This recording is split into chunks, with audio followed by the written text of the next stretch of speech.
California just announced a minimum wage increase to $17.40. This is huge. Let's break it down. Wait, Sensei. Minimum wage increase? Does that mean they are increasing how much money we have to give when we go to the wage store? Not quite.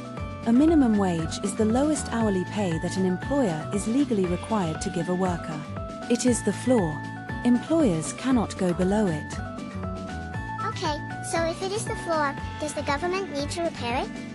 Is it broken? Floor is a metaphor, mun. It means the lowest level.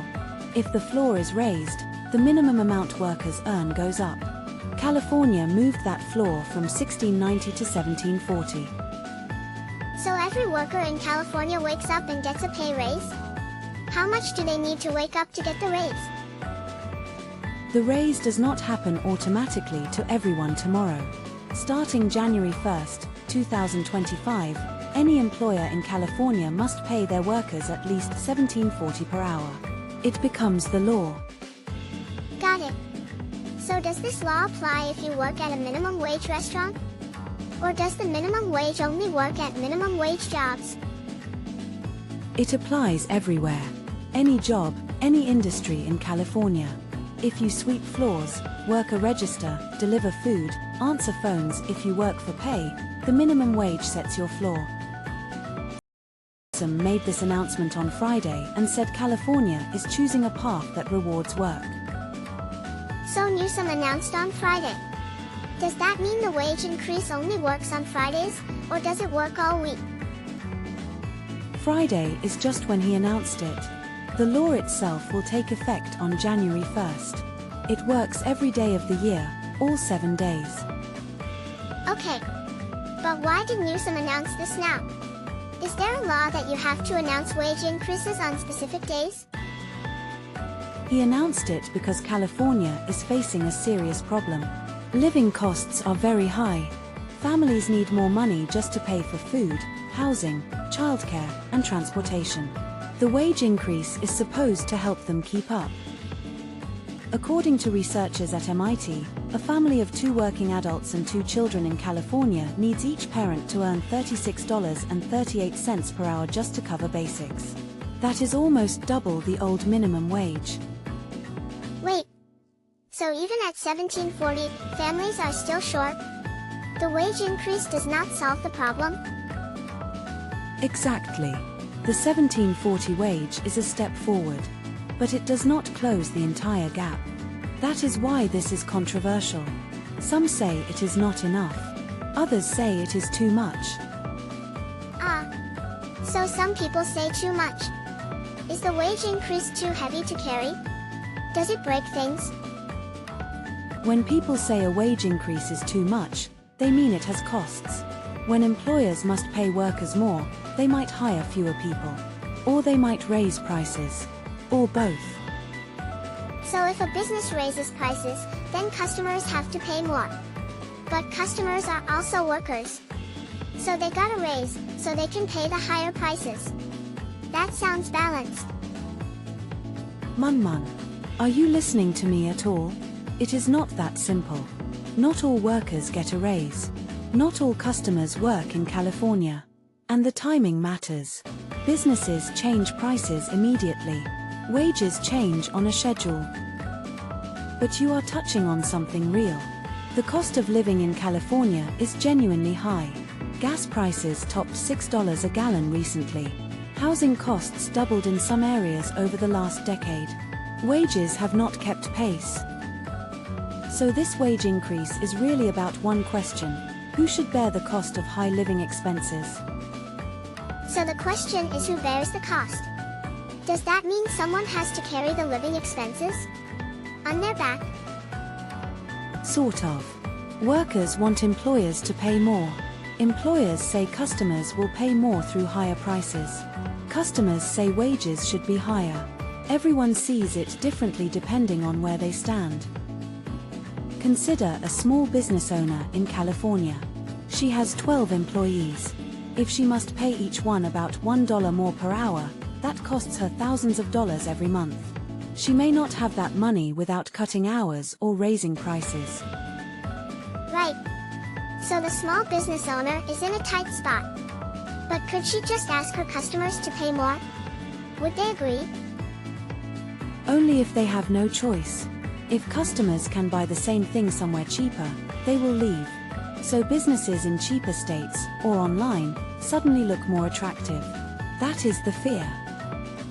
But here is the other side. Workers in low-wage jobs often stay poor even when working full-time.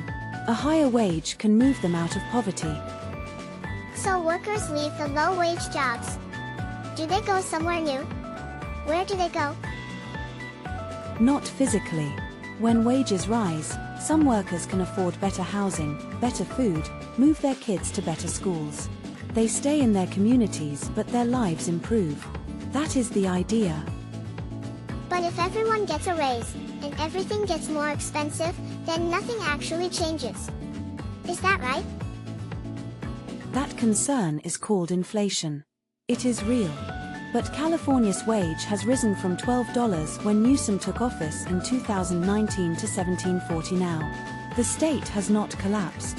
Businesses are still operating. Okay. So the wage went from $12 to $17.40 over several years. But also, did other states do nothing?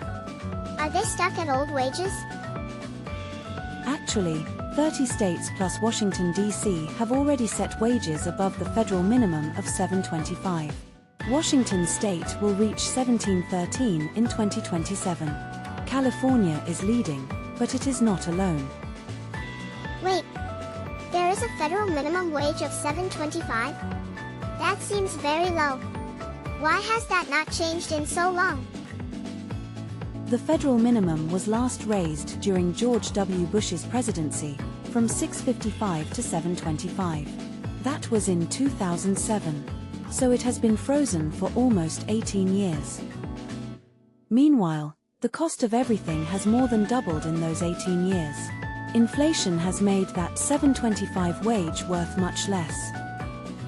So the federal wage is frozen but costs are rising. Does the government check on this? Does anyone tell Congress that wages are falling behind? Newsom used this wage increase to make exactly that point. He said Trump and Republicans have blocked efforts to raise the federal minimum wage for years. That is why states like California are acting on their own. So Newsom announced the wage increase to criticize Trump. Does that mean California would not have raised wages if Trump was not in office? We cannot know that. What we know is that California raised wages for other reasons too. The cost of living is genuinely out of control there. And California voters elected a governor who believes government should help workers when markets do not. Okay, so this is bigger than one person. It is about whether the system itself works. If workers cannot live on wages, something has to change. Maybe that is wages.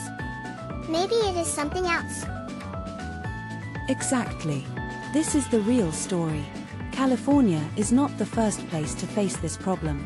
In the 1970s, wages fell behind inflation everywhere.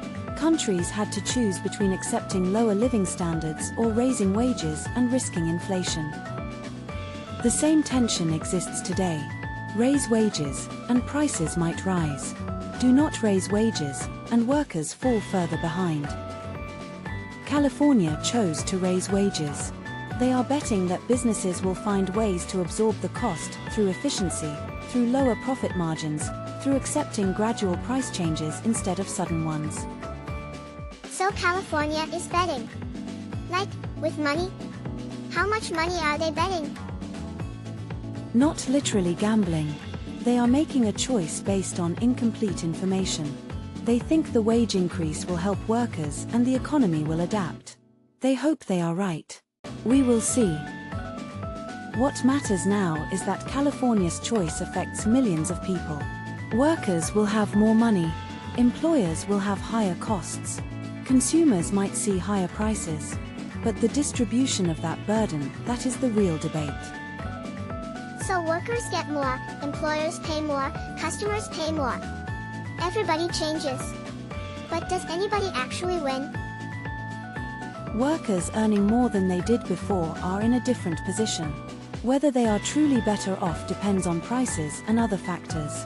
But at least they have more bargaining power, more choices. That is not nothing. So the wage increase is not the solution to everything. It is just one choice among many choices. And different people will feel it differently depending on where they stand. That is the heart of it. Nobody has a complete answer. Everyone is trying to solve a hard problem with limited tools. California chose one tool.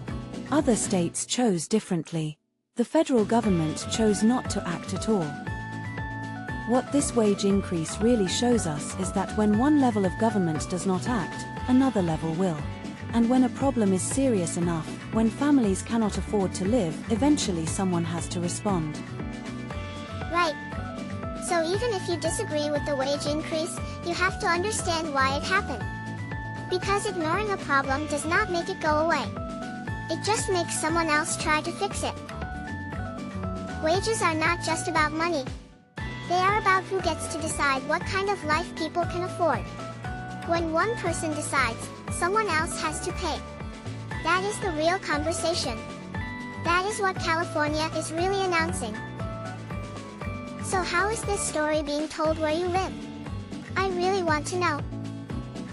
Tell me in the comments which country you are watching from, and what your news is saying. If you learned something today, subscribe. Sensei says it helps. I still do not understand how.